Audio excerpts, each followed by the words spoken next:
The Colosseum has stood in the center of Rome for nearly 2,000 years, and in that time, one might think everything about it had been discovered. Millions of tourists pass through its arches annually.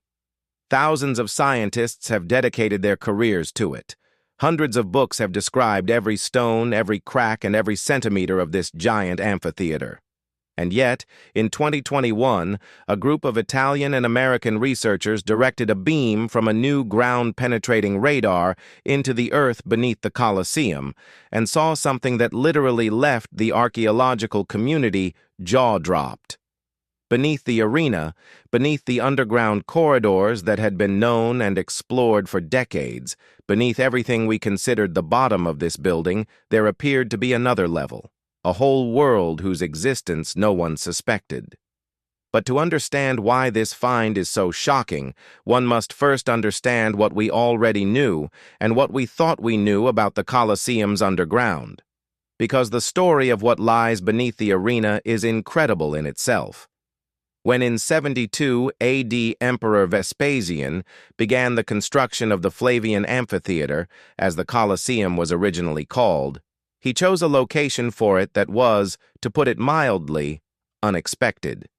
In this place, there used to be an artificial lake, part of the grandiose palace complex called the Golden House, built by Emperor Nero for himself after the Great Fire of 64.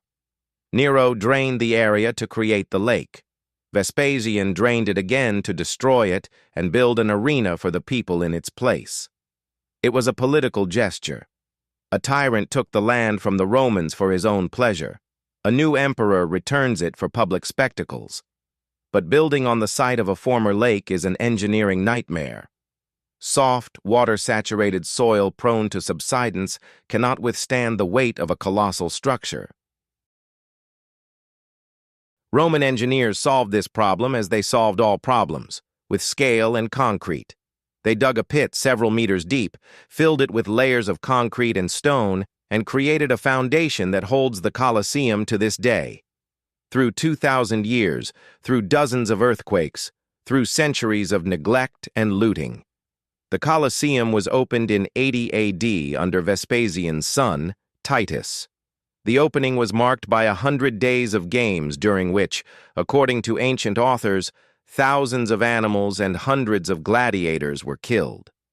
But in the early years of its existence, the Colosseum's arena was flat. Just a sandy area surrounded by stands. There were no underground levels. The arena was used for gladiator fights, executions, and, amazingly, for naumachia, simulated sea battles. Yes, you heard right. The Colosseum arena was filled with water, and real ships were launched upon it, on which real people fought. How exactly this was done is one of the most controversial questions in Roman archaeology. Some believe the water was supplied from a specially built aqueduct. Others think a system of cisterns and channels inherited from Nero's lake was used. Whatever the case, the spectacle was phenomenal. 50,000 spectators watched a sea battle inside a stone bowl in the middle of the city. The underground hypogeum appeared later under Emperor Domitian, around the 80s AD. Domitian decided that the spectacles needed to be made even more impressive and ordered the construction of a highly complex system of tunnels, chambers, and mechanisms under the arena. From that moment on, naumachia became impossible. The underground took up all the space under the arena floor, but in return, the Romans received something much more exciting: magic. This was exactly how the spectators perceived it. Imagine you are sitting in the stands. Below is a flat, sandy arena, and suddenly, without warning, a tree grows out of the ground, then another, then a whole forest. Deer, wild boars, and bears run out from behind the trees, then a roar. A lion rises from a hatch in the floor, then a tiger, then a rhino. In minutes, the arena transforms into a wild forest inhabited by predators, and hunters go out to battle. The spectators did not see the mechanisms. They only saw the result, and that result seemed like magic. The mechanism behind this magic was an engineering masterpiece. Beneath the arena was a system of several dozen elevators, wooden platforms moved by ropes, pulleys, and winches turned by dozens of slaves. Each elevator could lift a cage with an animal, a decoration, a group of gladiators, or even a small building to the surface. The hatches in the arena floor were disguised with sand, and the spectators did not know exactly where the next one would open. This created an effect of unpredictability that was part of the show. In addition to the elevators, the hypogym contained chambers for keeping animals, rooms for gladiators, weapon stores, corridors for moving people and beasts, and even a sewage system for draining blood and waste. Beneath the Colosseum arena, there essentially existed a whole underground city inhabited by hundreds of people and animals, working like clockwork, so that 50,000 spectators above could receive their spectacle. The scale of what happened in these basements is hard to grasp. Over 4 centuries of active use of the Colosseum, historians estimate that between 400,000 and 1 million people and more than 1 million wild animals were killed on its arena. Lions, tigers, bears, elephants, rhinos, giraffes, crocodiles, ostriches, bison. Animals were brought from all ends of the empire. From North Africa came lions and leopards, from Germany, bears and bison, from India, tigers and elephants, from Egypt, crocodiles and hippos. Each species needed its own cages, its own corridors, its own food. Hundreds of animals could be kept in the hypogym simultaneously, and the smell was such that the slaves working below wrapped their faces in rags. Ancient authors describe how the roar of the beasts was heard on the streets around the Colosseum. A dull, visceral rumble rising from underground, as if the earth itself were moaning. For the Romans living nearby, this was a familiar background. For visitors, it was a shock. A separate story is the corridor connecting the Colosseum's hypogym with the Ludus Magnus, Rome's largest gladiatorial school, located a few dozen meters to the east. Through this underground passage, gladiators went to the arena without coming to the surface. They descended into the tunnel in the barracks alive and rose from a hatch in the arena to fight. Many did not return. For the audience, the gladiator appeared as if from nowhere, another element of magic. For the gladiator himself, this tunnel was the last road. A dark, damp corridor with stone walls through which he walked, hearing the roar of the crowd overhead and knowing that in a few minutes this crowd would decide whether he would live or die. There was also another detail of the underground infrastructure that is rarely talked about: the disposal system. Battles in the arena produced a huge amount of blood, both human and animal. The sand in the arena was soaked with it to such an extent that it had to be changed several times during a day of performances. Old, blood-soaked sand was scraped through special hatches down into the hypogym, where it was collected and transported outside the city. Fresh sand was fed to the arena using the same elevators. The word arena, by the way, means sand in Latin, and this is no coincidence. Sand was a key element of the spectacle. It absorbed blood, provided traction for the fighter's feet, and could be quickly replaced so the next fight started on a clean surface. Special gutters were discovered in the hypogym through which water flowed, used for washing away blood and dirt. This sewage system was connected to the city's Cloaca Maxima, the Great Sewer, Rome's main sewage collector, and diverted waste into the Tiber. The blood of gladiators and beasts shed in the arena literally flowed into the river on whose banks the city stood. After the last recorded games in the 6th century AD, the Colosseum began to slowly die. The basements gradually filled with earth, debris, and rainwater. By the Middle Ages, they were forgotten. The entrance to the hypogym was blocked, and the arena was overgrown with grass and shrubs.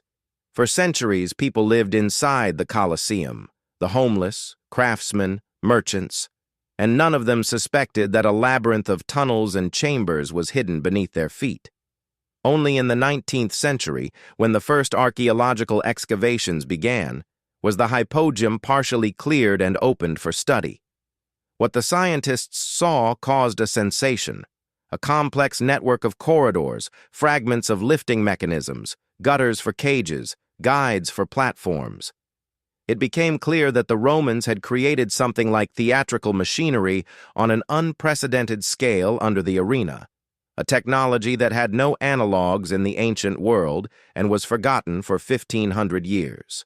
Throughout the 20th century, the hypogeum was explored ever deeper.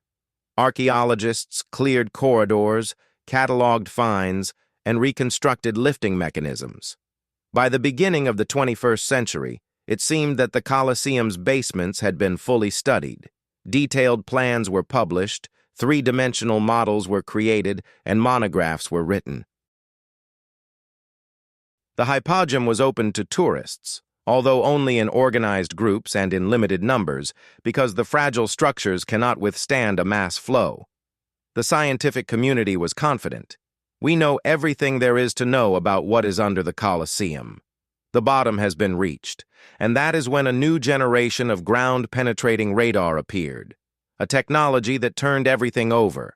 Ground-penetrating radar is a device that sends pulses of electromagnetic waves into the ground and analyzes the reflected signal. Based on the nature of the reflection, one can determine what is beneath the surface: stone, a void, water, metal.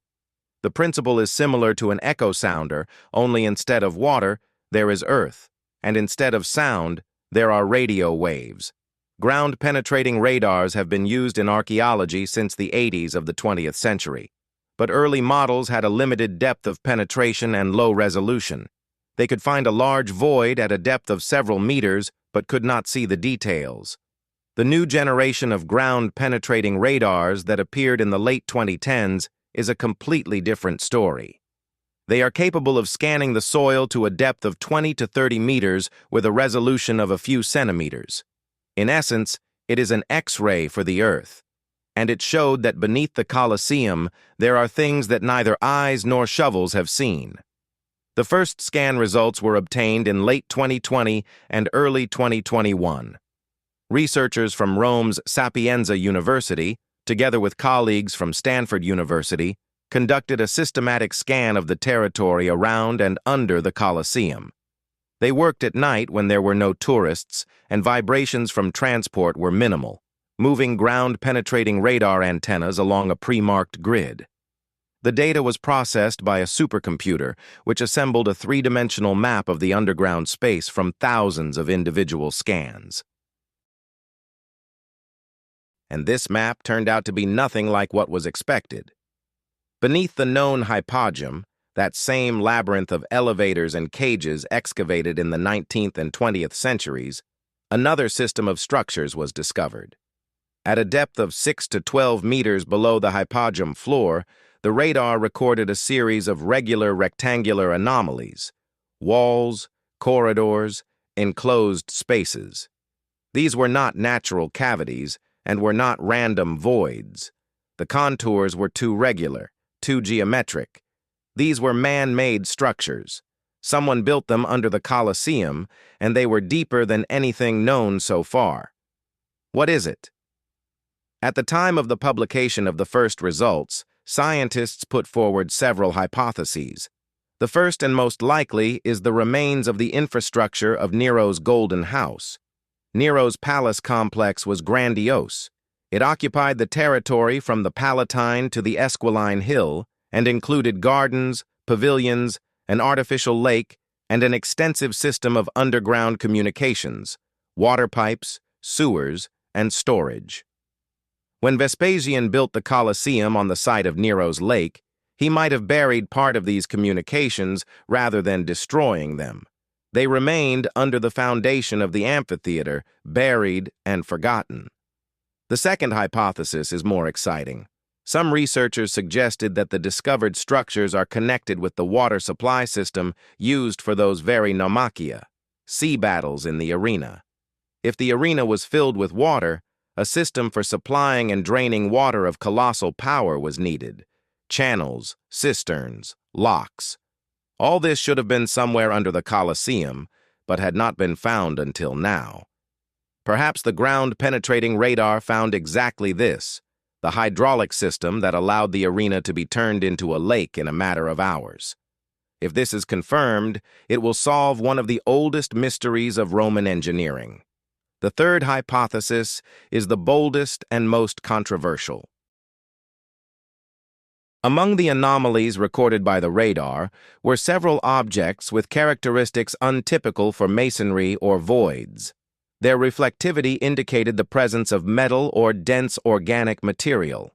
Some researchers, with the caution characteristic of scientists accustomed to the skepticism of colleagues, suggested that these could be burials. Not just bones walled into the foundation, but organized burials with inventory, weapons, jewelry, and vessels. If this is so, then a necropolis might be located under the Colosseum, a cemetery that existed in this place before the construction of the amphitheater, or even ritual burials associated with the Colosseum itself. Romans had a custom of consecrating large construction projects with sacrifices, and the laying of the Colosseum could well have been accompanied by such a ritual. The results caused a heated discussion. Part of the academic community accepted them with enthusiasm, part with skepticism. The main problem is that ground-penetrating radar shows anomalies, but does not show exactly what causes them. To precisely determine the nature of the discovered structures, excavations are needed, and excavations under the Colosseum are a nightmare in terms of logistics, safety, and bureaucracy. The Colosseum is a UNESCO World Heritage Site, one of the most visited attractions in the world, and, importantly, a symbol of Italy. Any work related to the violation of its integrity goes through endless approvals, and every step is controlled by dozens of authorities. Scientists joke that getting permission to excavate under the Colosseum is harder than building a new Colosseum. Nevertheless, the work continues. In 2022 and 23, additional scans were conducted using even more sensitive equipment. The results have not been fully published yet, but leaks from scientific circles indicate that the initial data were confirmed. The underground structures are real, they are massive, and they are located deeper than any previously known element of the Colosseum. Some of the discovered corridors, judging by the scans, stretch beyond the perimeter of the amphitheater toward the Palatine Hill, where the imperial palaces were located. This suggests secret passages through which the emperor could enter the Colosseum, bypassing the crowd. The existence of such passages is mentioned in several ancient texts, but until now, no one had found them. If the ground-penetrating radar has indeed discovered an imperial tunnel, it will be one of the largest archaeological finds in Rome in recent decades. There is also another intriguing detail.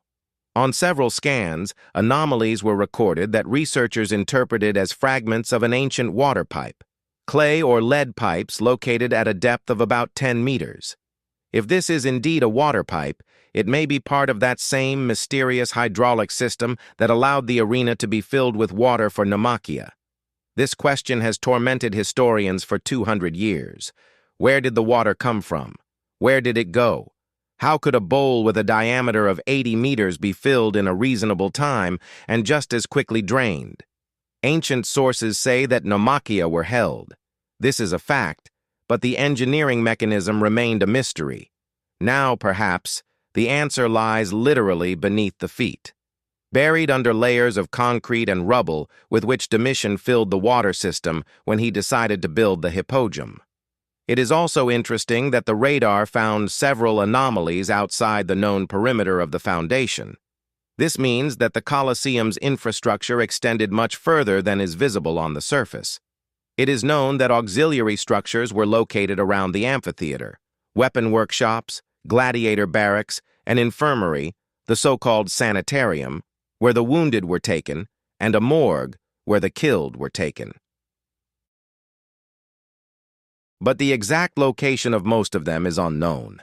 They were destroyed or built over in the Middle Ages. Ground-penetrating radar may have found the foundations of these buildings. And if this is confirmed, it will allow, for the first time in history, to reconstruct the entire Colosseum complex, and not just the amphitheater itself. In parallel with the underground research, a large-scale restoration of the Colosseum itself continues. In 2023, the construction of a new retractable arena was completed, a platform that covers the hypogeum from above and recreates the appearance of the Colosseum in its original form, when the arena was a flat area. This will allow for events, concerts, exhibitions, and ceremonies to be held on the arena for the first time in 1,500 years. The idea caused fierce debate. Some consider it a brilliant way to bring life back to the Colosseum.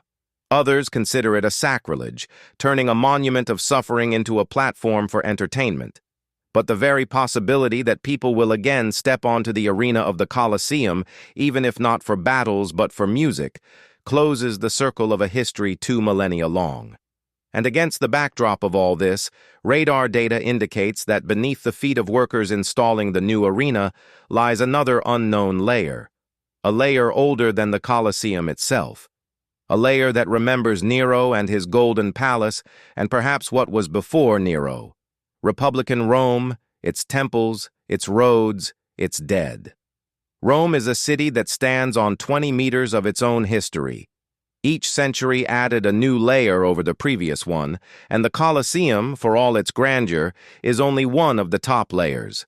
Beneath it is more and more, deeper to the foundation of civilization. The Colosseum, in this sense, is not an exception, but the rule. All of Rome stands on its own bones.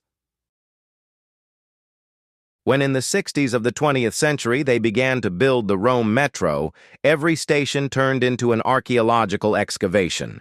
The construction of Line C, the newest, took more than 20 years instead of the planned 5, because the builders could not dig a pit without stumbling upon an ancient house, a medieval foundation, or an Etruscan necropolis. Beneath the Amba Aradam station, they found barracks of the Roman praetorians. Beneath the San Giovanni station, an ancient Roman agricultural farm with an irrigation system. Beneath every square meter of Roman land lie on average 5 to 6 layers of previous eras. Rome is not a city, it is an archaeological cake, and we live on the icing. The Colosseum, in this context, is the choicest piece. It stands in the very center of the ancient city, in a place that was inhabited long before the Roman Empire. Beneath Nero's Golden House are Republican structures. Beneath them, the remains of the early Republic. Even deeper, traces of Etruscan presence. And at the very bottom, geological layers remembering the times when there was nothing at the site of Rome except marshes and hills. Ground-penetrating radar is capable of seeing all this, layer by layer, like a tree cross-section where each ring is a century. When tourists descend into the Colosseum's hypogeum and walk through the tunnels where lions once roared and gladiators waited for their fate, they think they see the bottom. They think that deeper is only stone and earth. But ground-penetrating radar showed that this is not so. Under the bottom, there is another bottom, and under it, perhaps, another. And we do not know how many there are. We do not know what is stored in them. We do not know whose shadows roam these corridors that have not seen light for 2,000 years. We know only one thing. The Colosseum, like all of Rome, is much deeper than it seems. And every time we think we have reached the bottom, it turns out that the bottom is just the ceiling of the next floor. There is something symbolic in the fact that it was the Colosseum, a building constructed for spectacles, to show, that turned out to be the best guardian of secrets. For 2,000 years, it stood in the sight of the whole world, and for 2,000 years, it hid its secrets underground. On the surface are stone, arches, and crowds of tourists with selfie sticks. Beneath the surface are corridors where lions roared and gladiators prayed. Even deeper are structures we have just discovered and cannot yet explain. And even deeper are layers we have not yet reached. The Colosseum is a palimpsest, text written over other text. The Flavian Amphitheater over Nero's Golden House, the Golden House over Republican buildings, the Republic over regal Rome, and so on, down to the very beginning. Radar allowed us to look one layer deeper, and this layer turned out to be full of surprises. How many layers are left, we do not know, but we know that technologies improve every year. What was invisible yesterday becomes visible today. What is invisible today will become visible tomorrow. And sooner or later we will see everything the Colosseum has hidden from us for 2,000 years. Stone by stone, layer by layer, mystery by mystery, to the very bottom, if, of course, this building has a bottom at all. For 2,000 years, it convinced us of the opposite, and judging by what the ground-penetrating radar showed, it does not intend to stop. Somewhere there, under 20 meters of history, under the foundation poured by Vespasian's slaves, under the channels of Nero's lake, under the foundations of Republican houses, lies something we do not even guess yet. And the Colosseum patiently waits for when we are ready to see it.